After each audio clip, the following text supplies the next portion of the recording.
Last Sunday, Reverend Laura did a very transcendentalist thing.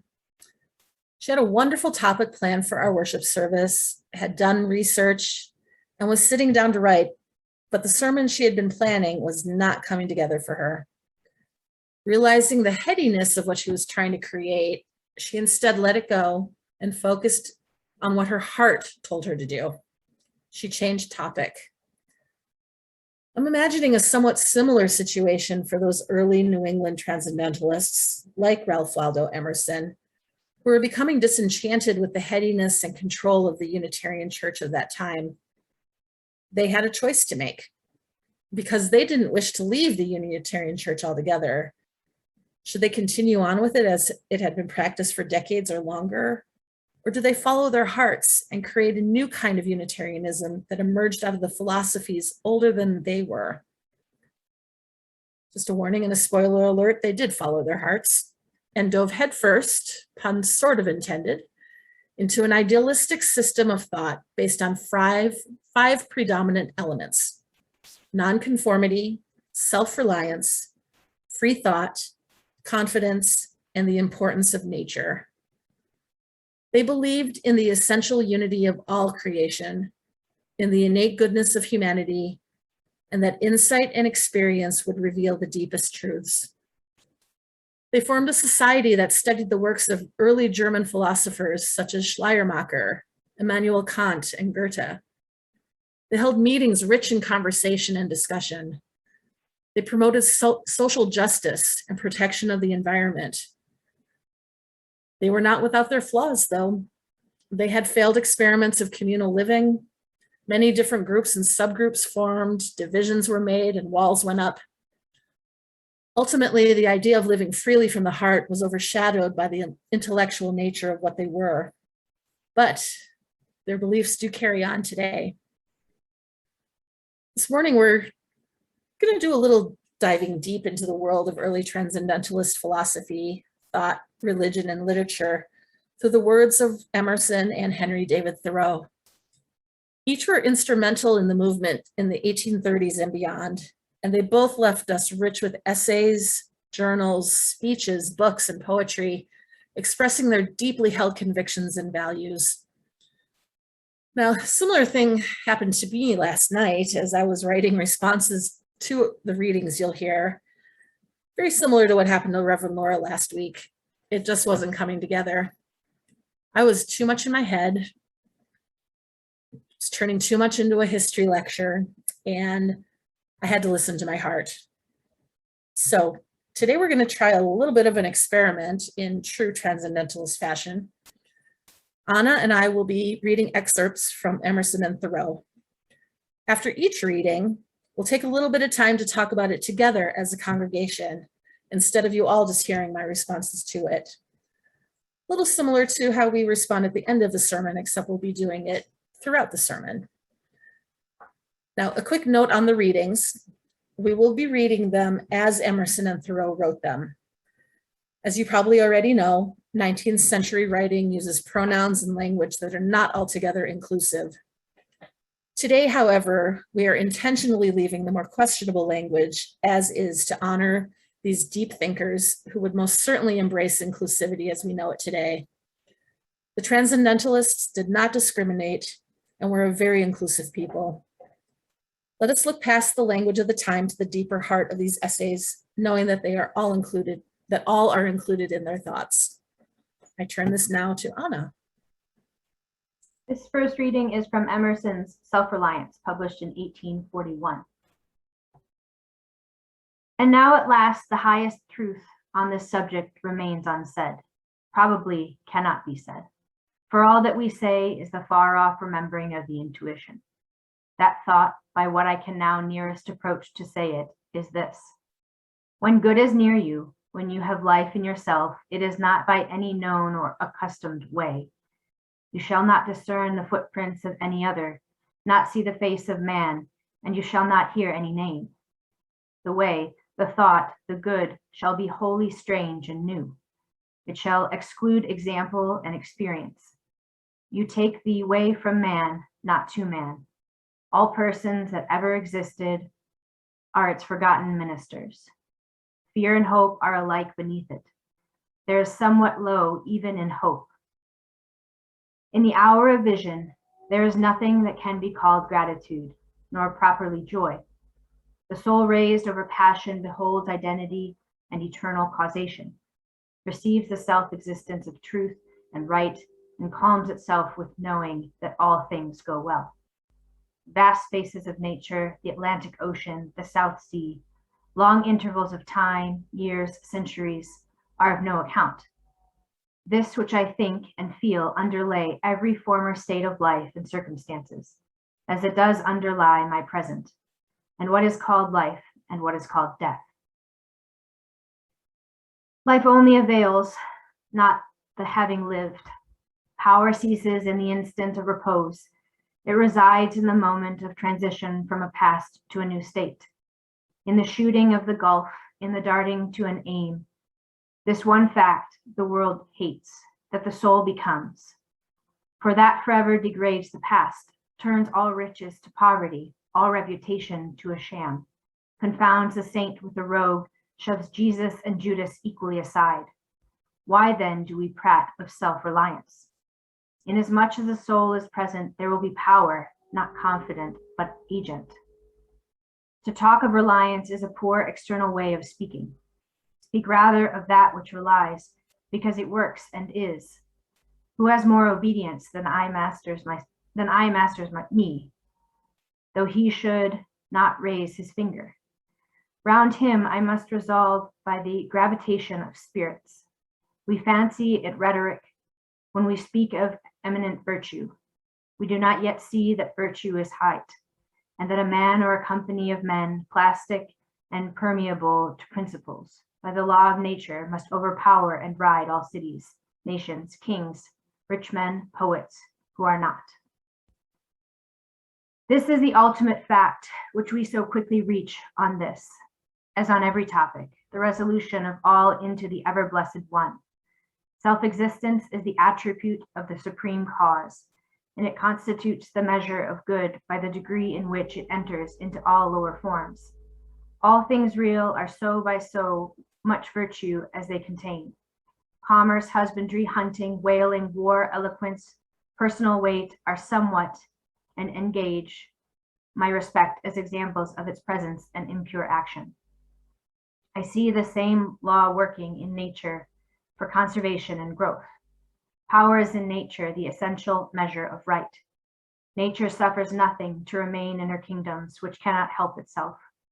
The genesis and maturation of a planet, its poise and orbit, the blended tree recovering itself from the strong wind, the vital resources of every animal and vegetable are demonstrations of the self-sufficing and therefore self-relying soul. Thank you, Anna. Now, Emerson's idea of self-reliance is often interpreted as meaning individualism, even rugged individualism, where the person doesn't need anybody, just relying on themselves. Question I'd like to pose, and we'll open it up for discussion, is do you feel that that is what he meant by self-reliance? Or does self-reliance really require community? Let's see what your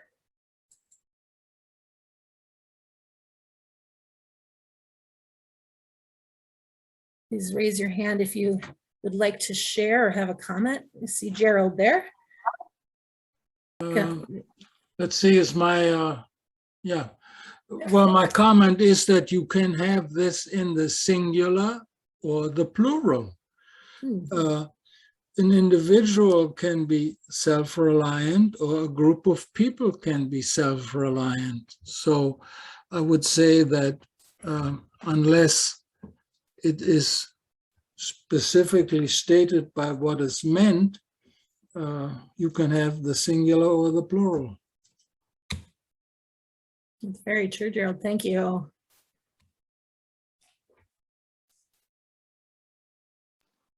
Marilyn has a comment. Sure.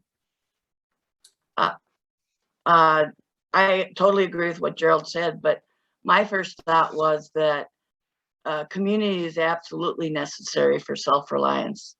because as an individual, if you rely too much on self-reliance, then you become, in my opinion, closed to all around you rather than open.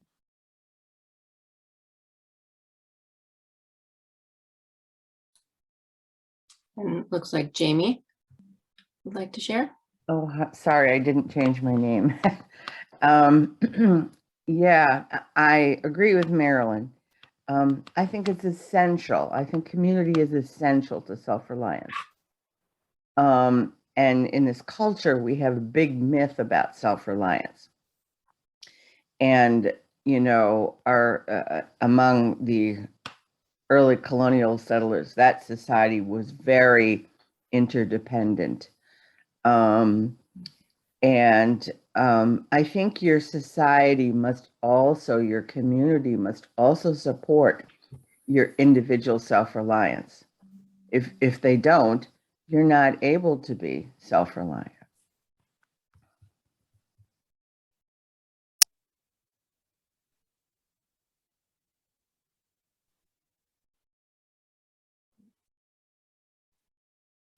Any other comments? If not, we'll move on to a little bit of Thoreau.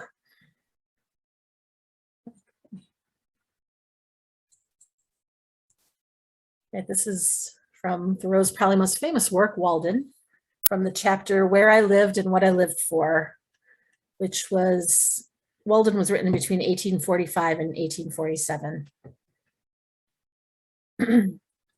We must learn to reawaken and keep ourselves awake, not by mechanical aids, but by an infinite expectation of the dawn, which does not forsake us in our soundest sleep. I know of no more encouraging fact than the unquestionable ability of man to elevate his life by a conscious endeavor. It is something to be able to paint a particular picture or carve a statue, and so to make a few objects beautiful. But it is far more glorious to carve and paint the very atmosphere and medium through which we look, which morally we can do. To affect the quality of the day, that is the highest of arts. Every man is tasked to make his life, even in its details, worthy of the contemplation of his most elevated and critical hour. If we refused, or rather used up, such paltry information as we get, the oracles would distinctly inform us how this might be done. I went to the woods because I wished to live deliberately, to front only the essential facts of life and see if I could not learn what it had to teach, and not, when I came to die, discovered that I had not lived. I did not wish to live what was not life. Living is so dear. Nor did I wish to practice resignation unless it was quite necessary. I wanted to live deep and suck out all the marrow of life, to live so sturdily and Spartan-like as to rout all that was not life, to cut a broad swath and shave close, to derive life into a corner and reduce it to its lowest terms.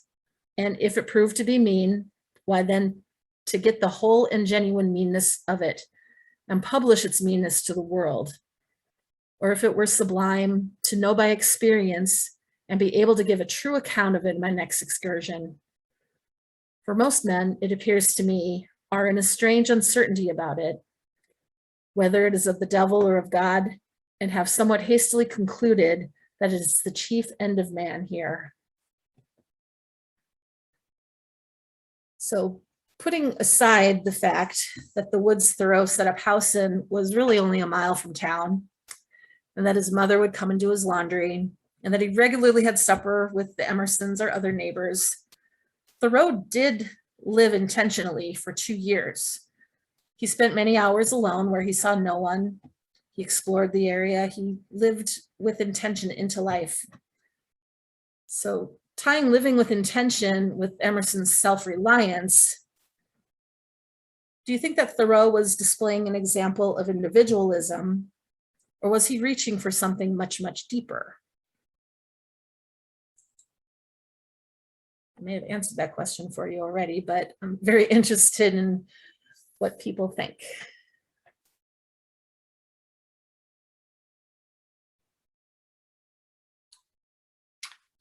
Gerald, I see you.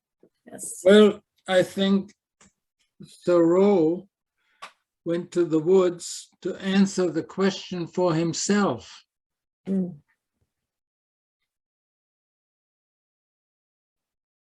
Yes. Thanks, Gerald. Thoreau was I- an individual who had a lot of questions and went in search of them. I'm sorry, who was I interrupting? I'm sorry. I didn't raise my Oh. hand because I am intrigued by the idea that the idea is that it's necessary to go into the woods or go somewhere else to experience life, as if,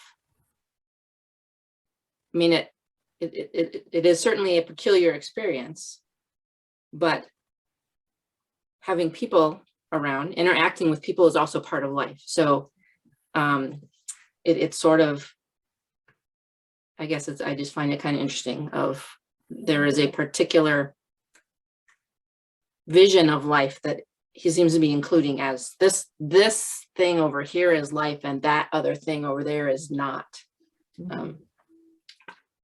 Just an observation, I guess, no conclusion for me.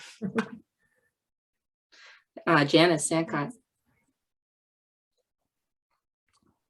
I see some correlations with Thoreau and what I'm going to refer to as the hippie culture of the 60s and 70s, where people felt the need to go out and grow their own food, get away from the urban streets, so to speak, and live in community with nature.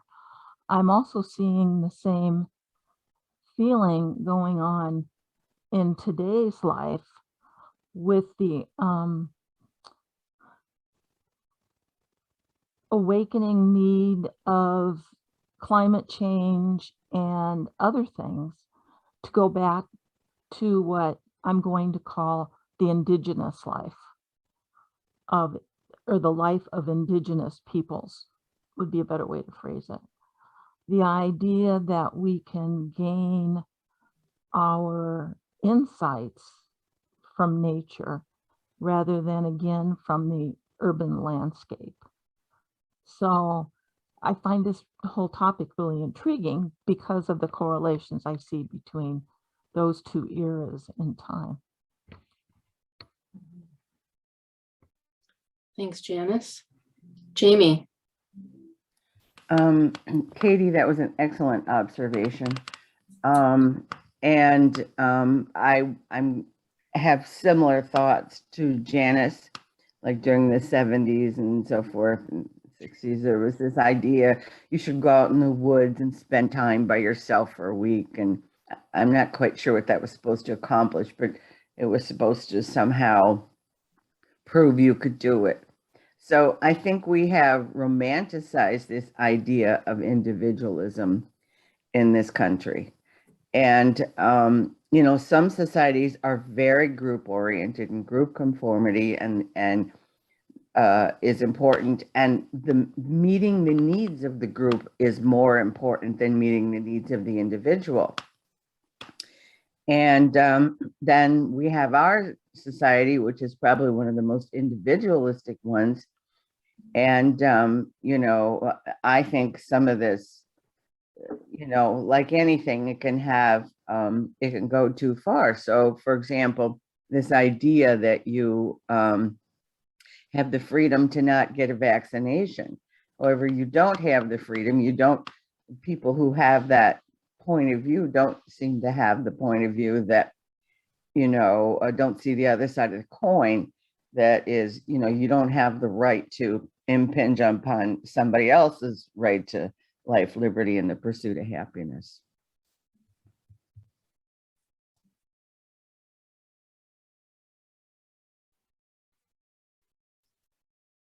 Any other comments before we leave this? Oh, I see a hand at Norma and Marilyn's, or is that a clapping hand? Clapping hand.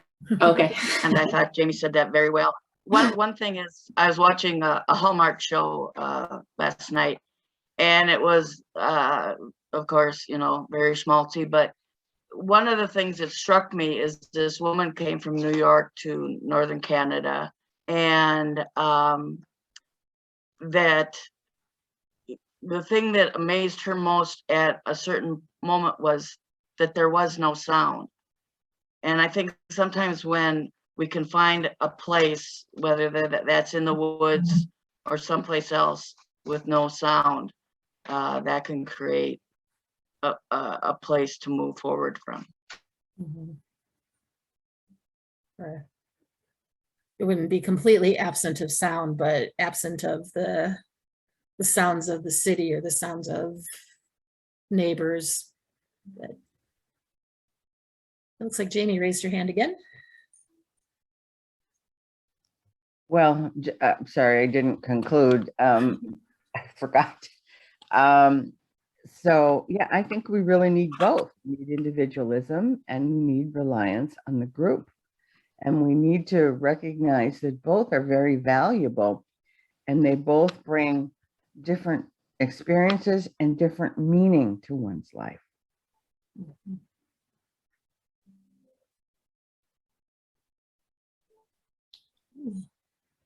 We will carry forward with Anna. This next reading is an excerpt from Emerson's 1838 Harvard Divinity School address. And now let us do what we can to rekindle the smoldering, nay, quenched fire on the altar. The evils of the church that now is our manifest. The question returns, what shall we do? I confess all attempts to project and establish a cultus with new rites and forms seem to me vain. Faith makes us and not we it, and faith makes its own forms. All attempts to contrive a system are as cold as the new worship introduced by the French to the goddess of reason. Today, pasteboard and filigree, and ending tomorrow in madness and murder. Rather, let the breath of new life be breathed by you through the forms already existing. For if once you are alive, you shall find they shall become plastic and new. The remedy to their deformity is first soul, and second soul, and evermore soul. A whole papadom of forms, one pulsation of virtue can uplift and vivify. Two inestimable advantages Christianity has given us. First, the Sabbath, the jubilee of the whole world, whose light dawns welcome alike into the closet of the philosopher, into the garret of toil, and into prison cells, and everywhere suggests, even to the vile, the dignity of spiritual being.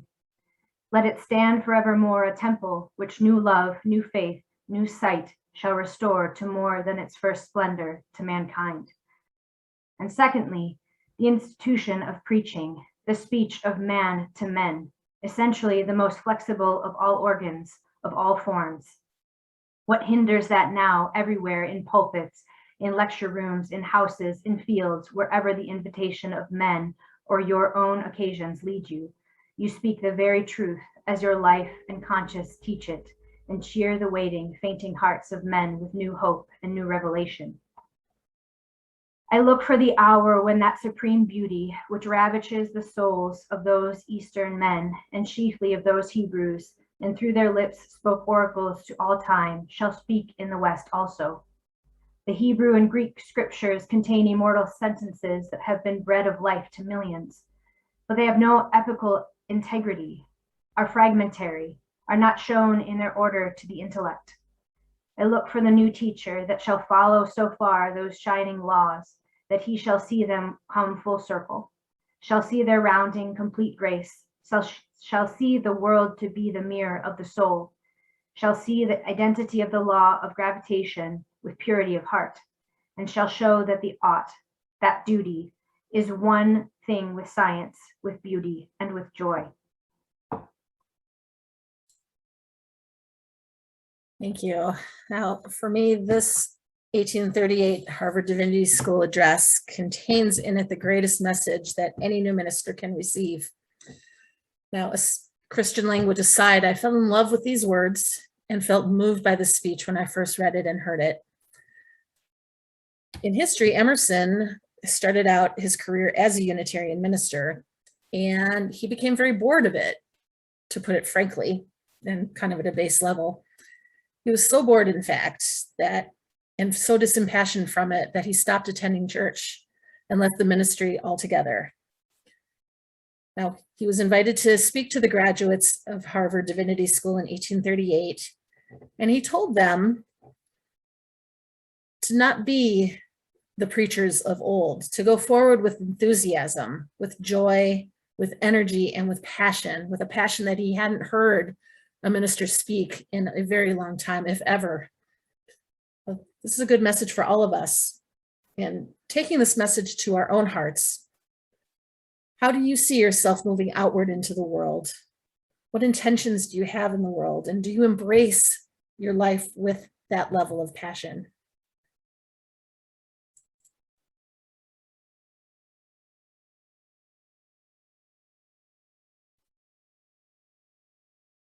Let's see.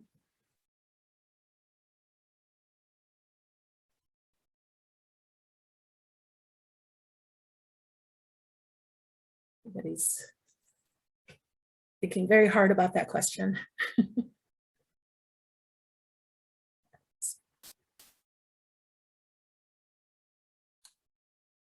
I see Bruce and Marie are pointing You're down. pointing down. You can unmute Janice, yourself who and I say what you're see- pointing at. Janice Sandcott is below them in the corner Ah, on my okay. screen as well. But so Janice Yes, Sandcott, please share with us. did not see her.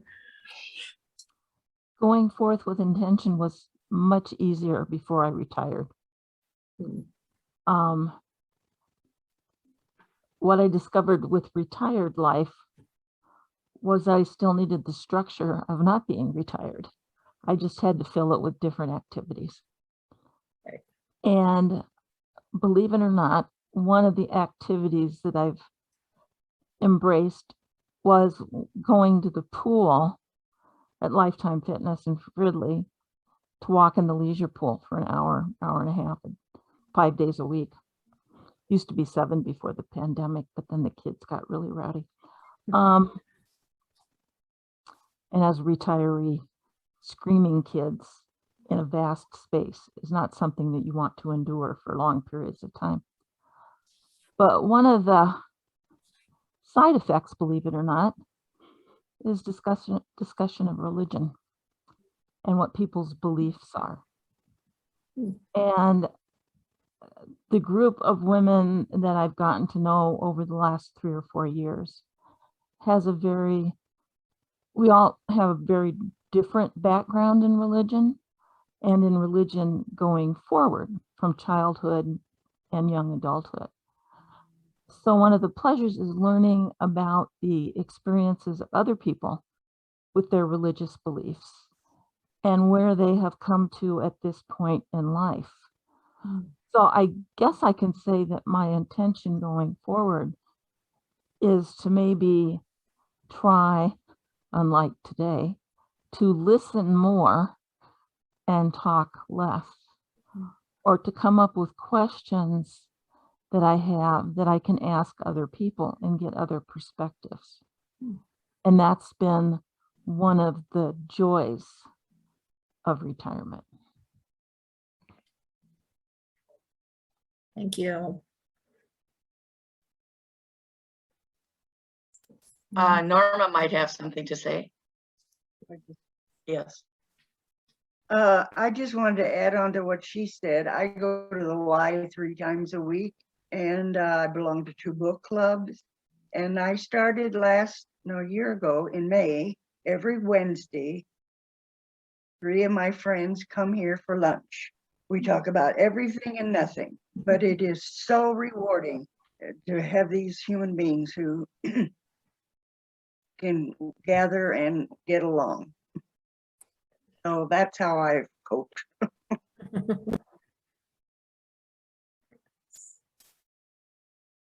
Well, we have one more reading, again from Thoreau, the conclusion. Lisa, Yes. Bruce wants to say something. Oh, go ahead, Bruce. I'm sorry, I did not see you. Okay. See you waving. I think when you talk about intentionality, throughout our lives, it'll change. When we're in our 20s, our intentionality is not what it was when we're in our teens. When we're in our teens, we probably don't have much intentionality. It's all just kind of and based on hormones. 20s changes. 30s, we get a family. Our intentionality changes. Our career changes. Our physical health changes. So we're continually reestablishing and reinventing intentionality on what is our purpose in life. All the way through it, and we're hearing people that are talking about in retirement, what is their intentionality, what keeps them going. So this is a continual change that we need to be aware of. And I think that we need to look at intentionality, mindfulness. It needs to be there. Because if it isn't, then later in our life, we're not used to having it and it becomes harder. So I think the more we understand intentionality, the more we understand mindfulness, purposefulness, these are things that I think guide a good life and help people become more well-rounded, healthier emotionally and mentally. Thank you, Bruce. That was very well said. So I'd like to just share the last reading with you. And we'll just pause for a moment afterwards just for some inner self-reflection. This is from the conclusion of Walden. The life in us is like the water in the river. It may rise this year higher than man has ever known it and flood the parched uplands. Even this may be the eventful year which will drown out all our muskrats. It was not always dry land where we dwell. I see far inland the banks which the stream anciently washed before science began to record its freshets. Everyone has heard the story which has gone the rounds of New England, of a strong and beautiful bug which came out of the dry leaf of an old table of apple tree wood, which had stood in a farmer's kitchen for 60 years, first in Connecticut and afterwards in Massachusetts, from an egg deposited in the living tree many years earlier still, as appeared by counting the annual layers beyond it, which was heard gnawing out for several weeks, hatched perchance by the heat of an urn. Who does not feel his faith in a resurrection and immortality strengthened by hearing of this? Who knows what beautiful and winged life, whose egg has been buried for ages under many concentric layers of woodedness in the dead dry life of society, deposited at first in the alburnum of the green and living tree, which has been gradually converted into the semblance of its well-seasoned tomb, heard perchance gnawing out now for years by the astonished family of man as they sat round the festive board, may unexpectedly come forth from amidst society's most trivial and hand-sewed furniture to enjoy its perfect summer life at last. I do not say that John or Jonathan will realize all this, but such is the character of that morrow which mere lapse of time can never make to dawn. The light which puts out our eyes is darkness to us. Only that day dawns to which we are awake. There is more day to dawn. The sun is but a morning star.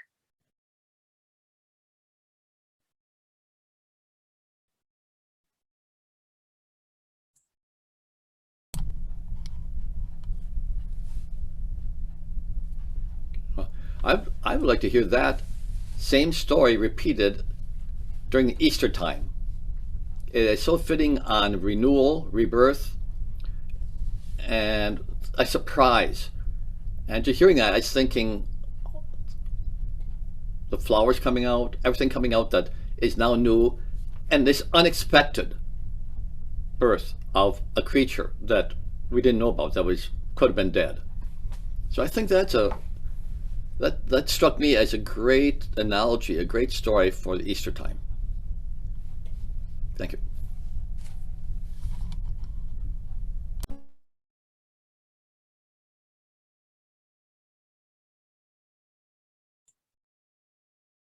Yes. Thank you, Bruce. It's a story of emergence, a story of intention. And so it's good to hear any time of year, but Easter especially is a good time because that's a time of reemergence.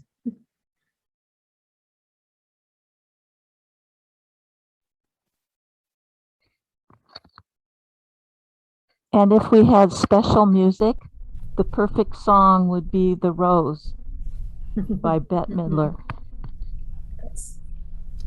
I think one other thing with that is when people go through changes, a death, a loss, that we can still come out of it.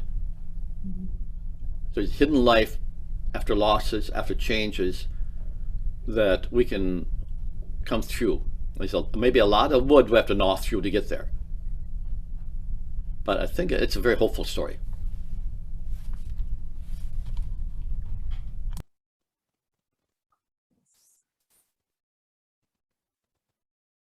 Thank you all for your wonderful comments and thoughts. And please continue to hold all the words to heart.